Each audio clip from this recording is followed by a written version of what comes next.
আসসালামু আলাইকুম ভিউয়ার্স, আমি আজকে দেখাবো আপনাদেরকে হিমল আলু গাছ। হিমল আলু দেখেন, এর নাম হলো শিমল আলু। কেউ লাল আলু বলে, কেউ শিমল আলু বলে।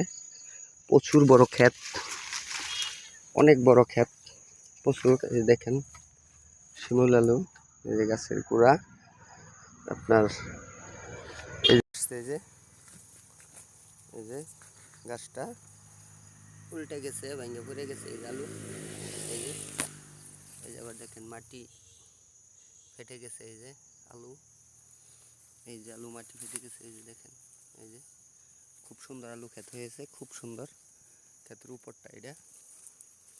এই যে হিমল আলু, খুব সুন্দর, খুব সুন্দর ক্ষেত হয়েছে।